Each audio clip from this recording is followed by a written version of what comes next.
الحمد لله نحمده ونستعينه ونستغفره ونؤمن به ونتوكل عليه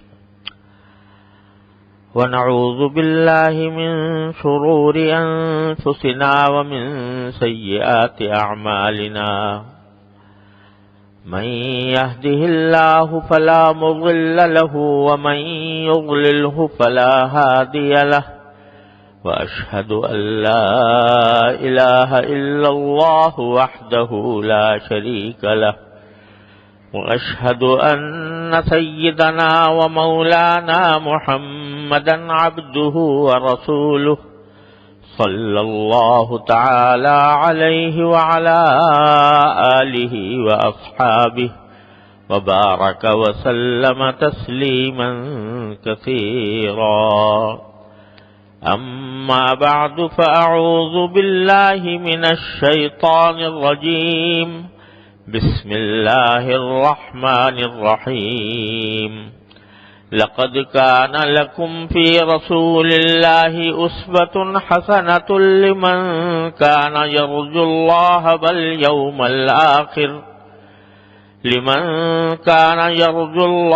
واليوم الآخر وذكر الله كثيرا. آمنت بالله صدق الله مولانا العظيم وصدق رسوله النبي الكريم ونحن على ذلك من الشاهدين والشاكرين والحمد لله رب العالمين. بزرگان محترم اور برادران عزیز، السلام علیکم رحمۃ اللہ وبرکاتہ. کچھ عرصے سے میں نے قرآن کریم کی مختلف سورتوں کی تفسیر کا سلسلہ شروع کیا ہوا ہے، لیکن اور انشاءاللہ آئندہ بھی جاری رکھنے کا ارادہ ہے. لیکن جو کوئی وقتی مسائل آتے ہیں تو ان کے بارے میں اس سلسلے کو تھوڑا سا روک کر ان کے بارے میں بھی کچھ گزارشات پیش کرنے کا سلسلہ رکھتا ہوں. تو چونکہ ربیع الاول کا مہینہ شروع ہو چکا ہے تو اس مناسبت سے سورہ فجر کی جو تفسیر میں نے شروع کی ہوئی تھی اس کو تھوڑی دیر کے لیے موقوف کر کے اس مہینے سے متعلق کچھ بات آپ حضرات کی خدمت میں عرض کرنا چاہتا ہوں. اللہ تعالیٰ اسے میرے لیے بھی اور آپ کے لیے بھی فائدہ مند بنائے. ربیع الاول کا مہینہ اس لحاظ سے انتہائی مبارک مہینہ ہے کہ اس میں حضور سرور کونین سردار دو عالم صلی اللہ علیہ وسلم کی ولادت باسعادت ہوئی، اور اللہ تبارک و تعالی نے اس مہینے کو پوری انسانیت پر اس احسان عظیم کے لیے منتخب فرمایا کہ اس میں رسول کریم صلی اللہ علیہ وسلم کو اس دنیا میں بھیجا. اور اس لحاظ سے اگر یہ کہا جائے تو بالکل درست ہوگا کہ اگر اسلام میں کسی کا یوم پیدائش منانے کا کوئی تصور ہوتا تو رسول کریم سرور دو عالم صلی اللہ علیہ وسلم کی پیدائش کے دن سے زیادہ کوئی اور دن اس کا مستحق نہیں تھا. اس لیے کہ اللہ تبارک و تعالی نے اس دن میں پوری انسانیت کو ایک ایسی ہدایت کا مینار عطا فرمایا جو رہتی دنیا تک انسانیت کی رہنمائی کرتا ہے. لیکن اللہ تعالیٰ نے یہ دین ایسا بنایا ہے کہ اس میں رسمی کارروائیوں کے اوپر کی طرف کی کوئی ترغیب نہیں دی گئی کہ رسمی کارروائیاں کی جائیں. اس لیے اس میں یوم پیدائش منانے کا بھی کوئی تصور نہیں ہے، یوم وفات منانے کا بھی کوئی تصور نہیں ہے۔ چنانچہ حضرات صحابہ کرام رضی اللہ تعالی عنہم اجمعین جو سرکار دو عالم صلی اللہ علیہ وسلم کے دنیا سے تشریف لے جانے کے بعد 100 برس تک زندہ رہے، کوئی نہ کوئی صحابی موجود رہا، لیکن انہوں نے یوم پیدائش منانے کا تو کوئی اہتمام نہیں کیا، لیکن وہ ایسے جانثار تھے رسول کریم سرور دو عالم صلی اللہ علیہ وسلم کے کہ اگر آپ کے مبارک منہ سے تھوک بھی نکلتا تھا تو لوگ اس کو صحابہ کرام اس کو زمین پر گرنے نہیں دیتے تھے، بلکہ اس کو اپنے جسم پر مل لیتے تھے۔ ایسے جانثار صحابہ کرام، انہوں نے بھی کبھی یوم پیدائش منانے کا کوئی اہتمام نہیں کیا۔ کہیں کسی صحابی سے مروی نہیں ہے کہ وہ 12 ربیع الاول کو انہوں نے رسول کریم صلی اللہ علیہ وسلم کا یوم پیدائش منا کر کوئی خصوصی رسمی کارروائی کی ہو، لیکن ان کی نگاہ اس حقیقت پر تھی کہ سرکار دو عالم صلی اللہ علیہ وسلم پوری انسانیت کے لیے ایک عظیم پیغام لے کر تشریف لائے ہیں، اور آپ کے ساتھ محبت کا، آپ کی عظمت کا حق یہ ہے کہ سرکار دو عالم صلی اللہ علیہ وسلم کی تعلیمات پر عمل کیا جائے۔ چنانچہ حضرات صحابہ کرام رضی اللہ تعالیٰ عنہم اجمعین جنہوں نے نہ کبھی کوئی دن منایا، نہ چراغاں کیا، نہ روشنیاں کی، لیکن ان کے دل میں سرکار دو عالم صلی اللہ علیہ وسلم کی محبت کے چراغ روشن تھے، اور ان کے دل میں ہر وقت اس بات کی تڑپ تھی کہ سرکار دو عالم صلی اللہ علیہ وسلم کی سنتوں پر ہم عمل پیرا ہوں، آپ کی تعلیمات کو اپنائیں اور اپنی زندگیوں کو اس کے مطابق ڈھالیں۔ یہ فکر تھی جس میں صحابہ کرام ہر دم، ہر لمحے گوشاں رہتے تھے۔ ان کی زندگی کا ہر لمحہ سرکار دو عالم صلی اللہ علیہ وسلم کے سیرت یا سنت کے بیان پر، تعلیم میں، تربیت میں اور خود عمل میں گزر رہا تھا۔ اس کا نتیجہ یہ تھا کہ اللہ تبارک و تعالی نے پوری دنیا کے اوپر ان کی عظمت قائم فرمائی، ان کا سکہ بٹھایا، ان کے شان و شوکت جو ہے وہ اس کے آگے قیصر و کسریٰ کی عظیم طاقتیں بھی سرنگو ہو کر رہ گئیں، اس لیے کہ انہوں نے رسول کریم صلی اللہ علیہ وسلم کے پیغام کو اپنے سینے سے لگایا ہوا تھا، آپ کی تعلیمات کو اپنا لائے عمل بنایا ہوا تھا۔ اس کے نتیجے میں اللہ تبارک و تعالی نے ان کو سرفرازی عطا فرمائی۔ آج ہم سنتوں پر عمل کرنے میں شرماتے ہیں، عید میلاد النبی منانے کو تو تیار ہیں، چراغاں کرنے کو بھی تیار ہیں، گنبد خضرا کی شبیہیں بنانے کو بھی تیار ہیں، لیکن سرکار دو عالم صلی اللہ علیہ وسلم کی جو تعلیمات تھیں اور جو سنتیں تھیں، اور آپ کے ہر شعبے زندگی میں آپ نے جو اسوہ حسنہ چھوڑا ہے، اس کو اسے اپنانے کی طرف کوئی قدم نہیں بڑھتا۔ میں اپنے سمیت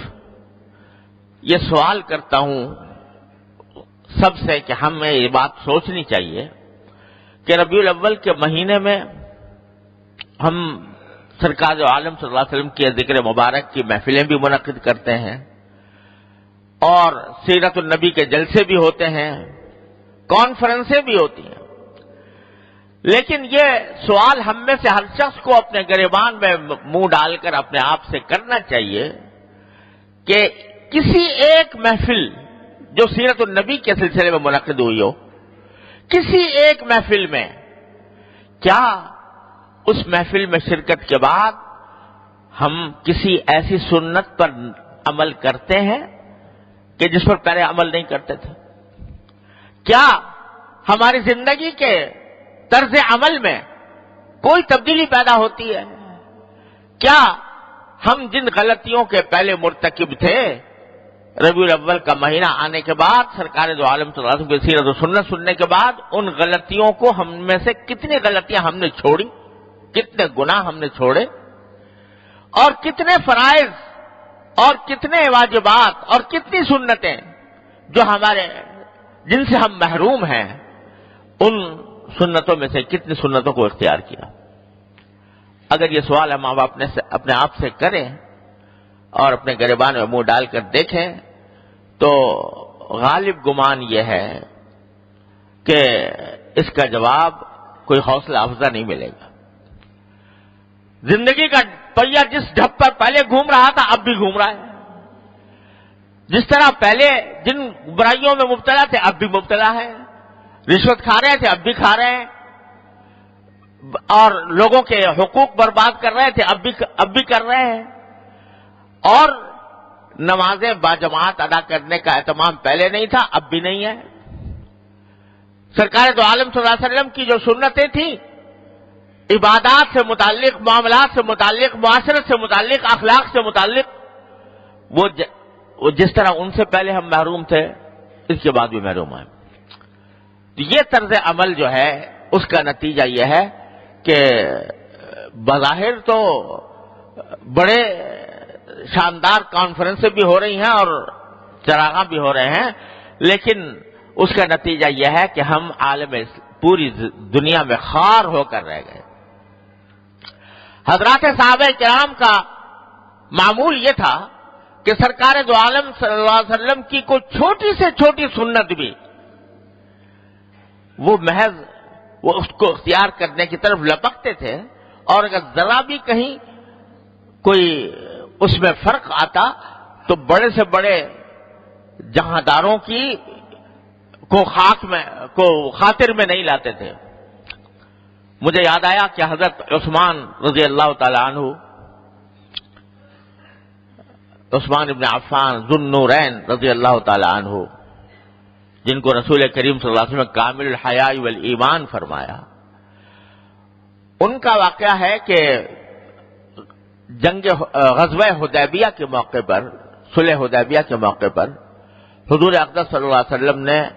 ان کو مسلمانوں کی طرف سے مشرکین سے مذاکرات کے لیے بھیجا تھا، اور ان کی یہ فضیلت ہے کہ وہاں پر لوگوں میں خبر مشہور ہو گئی تھی کہ ان کو شہید کر دیا گیا، لیکن اس پر رسول کریم صلی اللہ علیہ وسلم نے بیعت رضوان لی، اور حضرت عثمان اس وقت موجود نہیں تھے تو آپ نے فرمایا کہ میں ان کی طرف سے بیعت کرتا ہوں۔ تو غرض وہ مذاکرات کے لیے گئے تھے، کفار مکہ کے سرداروں کے ساتھ بات کرنی تھی،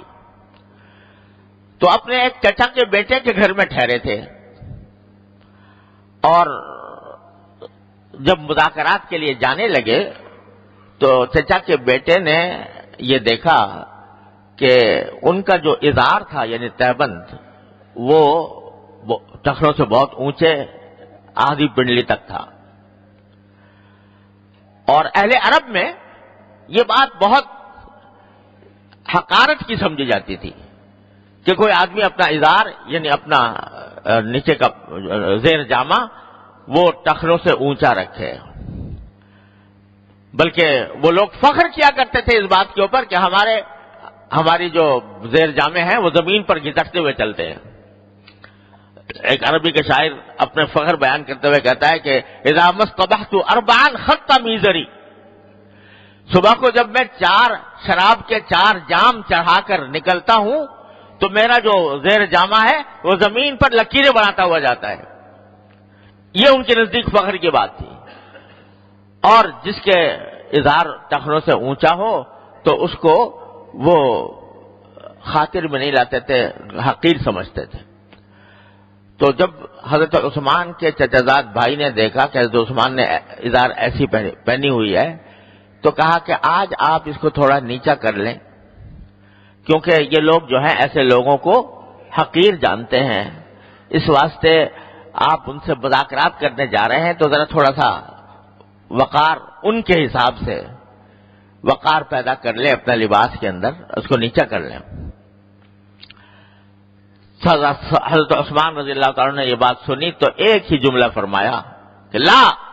ہاکذا عزرت صاحبنا صلی اللہ علیہ وسلم، میں یہ نہیں کر سکتا کیونکہ ہمارے آقا سرکار دو عالم صلی اللہ علیہ وسلم کا ازار ایسا ہی ہوتا ہے، لہذا وہ مجھے اچھا سمجھیں یا برا سمجھیں، حقیر سمجھیں یا ذلیل سمجھیں یا عزت دار سمجھیں، میں اس سنت کو چھوڑ نہیں سکتا، سرکار دو عالم صلی اللہ علیہ وسلم کی سنت کو چھوڑ نہیں سکتا۔ چنانچہ گئے اور پھر اللہ تبارک و تعالی نے عزت دی۔ وہ اس طرح اب سرکار دو عالم صلی اللہ علیہ وسلم کی سنتوں کا احترام، اس کی عزت، اس کی محبت دل میں پیدا کر کے انہیں ساری دنیا سے اپنی عظمت کا سکہ بٹھایا، سکہ منوایا۔ اور آج ہم ڈرتے ہیں کہ ہم اگر اس طرح کا حلیہ اختیار کر لیں گے جو سرکار دو عالم صلی اللہ علیہ وسلم سے منقول ہے، تو کبھی ہم سے غیر مسلم لوگوں سے شرم آتی ہے اس طرح جاتے ہوئے، کبھی ایسے لوگوں سے جو دنیا کے زمام اقتدار ہاتھ میں لیے ہوئے ہیں ان کے پاس جاتے ہوئے شرم آتی ہے۔ تو نتیجہ یہ کہ ذلیل ہیں، خار ہیں، روز پٹائی ہوتی ہے۔ عالم اسلام کا کوئی گوشہ ایسا نہیں ہے کہ جہاں پر بدامنی کا سامنا نہ کرنا پڑ رہا ہو، اس لیے کہ ہم چھوڑے ہوئے ہیں رسول کریم صلی اللہ علیہ وسلم کی سنتوں کو۔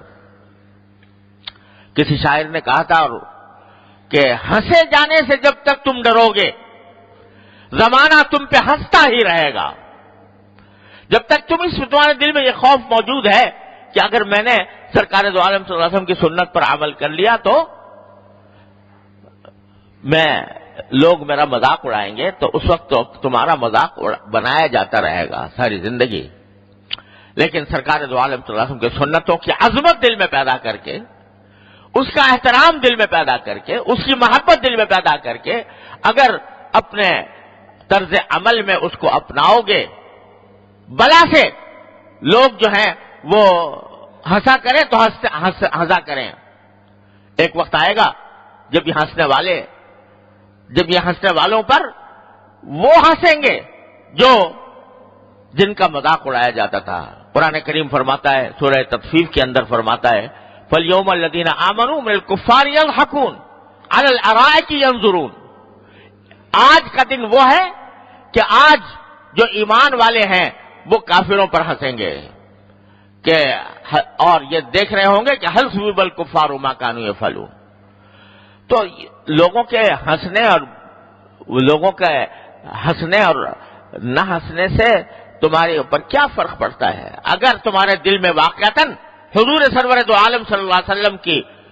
عظمت اور محبت ہے، آپ کی سنتوں کی عظمت اور محبت ہے، تو بلا سے کوئی ہنسا کرے، بلا سے کوئی اعتراض کیا کرے، لیکن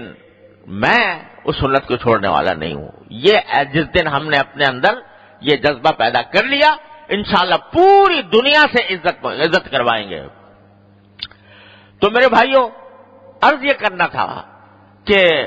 ربیع الاول کا مہینہ ہر سال آتا ہے، محفلیں منعقد ہوتی ہیں، جلسے ہوتے ہیں، کانفرنسیں ہوتی ہیں، لیکن عمل کی دنیا میں جب ہم پہنچتے ہیں تو ان کا کوئی اثر ہم پر ظاہر نہیں ہوتا۔ یہ بڑا زبردست المیہ ہے اور ہم سب کے لیے لمحہ فکریہ۔ اگر اس ربیع الاول کے مہینے کی بدولت اور اس میں جو سیرت النبی کی محفلیں منعقد ہوتی ہیں ان کی بدولت اللہ تعالی ہمیں توفیق عطا فرما دے کہ ہم سرکار دو عالم صلی اللہ علیہ وسلم کی سب سے پہلی بات تو یہ ہے کہ زبان سے تو کہتے ہیں کہ سرکار دو عالم صلی اللہ علیہ وسلم کی محبت ہے، اور زبان سے بے شک یہ کہتے ہیں کہ آپ کی عظمت ہے، لیکن سوال یہ ہے کہ جو پیغام آپ لے کر آئے اور جو دین آپ نے دیا، جو تعلیمات آپ نے عطا فرمائی، اگر ان کی عظمت اور محبت دل میں نہیں ہے تو پھر سرکار دو عالم صلی اللہ علیہ وسلم کی محبت کا دعویٰ جھوٹا ہے۔ اگر محبت ہے تو پھر آپ کی سنتوں کی بھی محبت ہوگی، اگر محبت ہے تو آپ کی تعلیمات سے بھی محبت ہوگی، اگر محبت ہے تو آپ کے دین سے بھی محبت ہوگی۔ یہ اگر ہے تو اس کا نتیجہ ہمارے عمل پر ظاہر ہونا چاہیے کہ پہلے تو عظمت دل میں پیدا کریں، اس کی محبت دل میں پیدا کریں۔ یہ پھر سوال نہیں پیدا ہوتا جب کسی محبوب کی کوئی ادا واقعتاً محبوب ہو اور اس کی کوئی ادا سامنے آئے تو پھر یہ سوال نہیں پیدا ہوتا کہ یہ کیوں۔ آج ہر چیز میں ہمارے پاس کیوں کا سوال موجود۔ جب کوئی دین کا مسئلہ بیان کیا جائے، کوئی دین کا مسئلہ بیان کیا جائے اور سرکار دو عالم صلی اللہ علیہ وسلم کی کوئی تعلیم بیان کی جائے تو بھئی کیوں، ایسا کیوں ہے؟ کیا فلاں کام کو ناجائز کیوں قرار دیا گیا، فلاں چیز کو ضروری کیوں قرار دے دیا گیا، یہ کیوں کا سوال پیدا ہو رہا ہے۔ ارے اگر کسی سے محبت ہوتی ہے، واقعی محبت ہوتی ہے، تو پھر اس کے کسی ادا میں کیوں کا سوال نہیں ہوتا، وہاں یہ ہوتا ہے کہ میرا محبوب یہ کرتا ہے تو مجھے بھی یہی کرنا ہے۔ تو اس واسطے یہ ہماری محبت کے دعوے، اللہ بچائے، مجھے خطرہ ہے کہ کہیں جھوٹے نہ ہوں، کہ ہم سرکار دو عالم صلی اللہ علیہ وسلم کی سنتوں کا اگر احترام نہیں کریں گے، اس کا خیال نہیں رکھیں گے اور اپنی زندگی میں اپنانے کی کوشش نہیں کریں گے، تو اعوذ باللہ یہ دعویٰ جھوٹا معلوم ہوگا کہ سرکار دو عالم صلی اللہ علیہ وسلم سے ہمیں محبت ہے۔ اللہ تعالیٰ نے اس آیت کریمہ میں جو میں نے شروع میں آپ کے سامنے تلاوت کی، یہ فرمایا کہ لقد کان لکم فی رسول اللہ اسوۃ حسنہ، یاد رکھو کہ تمہارے لیے اللہ کے رسول کی زندگی میں بہترین نمونہ ہے۔ یہ ہم نے بھیجا ہے، اس لیے یہ ہم نے اپنی تخلیق کا شاہکار تمہارے پاس بھیجا ہے، نمونہ بنا کر بھیجا ہے، اس کو دیکھو اور اس کی نقل اتارنے کی کوشش کرو، اس کی عبادات میں، اس کے عقائد میں، اس کی عبادات میں، اس کی معاملات میں، اس کے رہن سہن میں، اس کے اخلاق میں، ہر چیز میں تمہارے لیے ایک نمونہ بنا کر بھیجا ہے۔ اس نے تمہیں زندگی کے ہر شعبے میں ایک بہترین مثال پیش کر دی ہے کہ باپ ہو تو ایسا ہو، شوہر ہو تو ایسا ہو، حاکم ہو تو ایسا ہو، منصف ہو تو ایسا ہو، معلم ہو تو ایسا ہو، ساری زندگی کے تمام شعبے، اس میں آپ نے اپنی سنتوں کا ایک نمونہ، عالی شان نمونہ پیش کر دیا۔ تو بھائی ہمیں اس ربیع الاول کے مہینے میں کوشش یہ کرنی چاہیے کہ جن سرکار دو عالم صلی اللہ علیہ وسلم کی سنتوں پر ہم عمل پیرا نہیں ہیں، ان سے محروم ہیں، تو آپ کے اس مہینے میں جس میں آپ کی دنیا میں تشریف آوری ہوئی، تو اس میں کم از کم یہ عہد تو کریں کہ اتباع سنت میں ہمارا اضافہ ہوگا۔ پہلے ہم جن سنتوں پر عمل نہیں کرتے تھے اب کریں گے، اور سرکار دو عالم صلی اللہ علیہ وسلم کی سنتیں ایسی ہیں کہ جو انتہائی خوشگوار بھی ہے،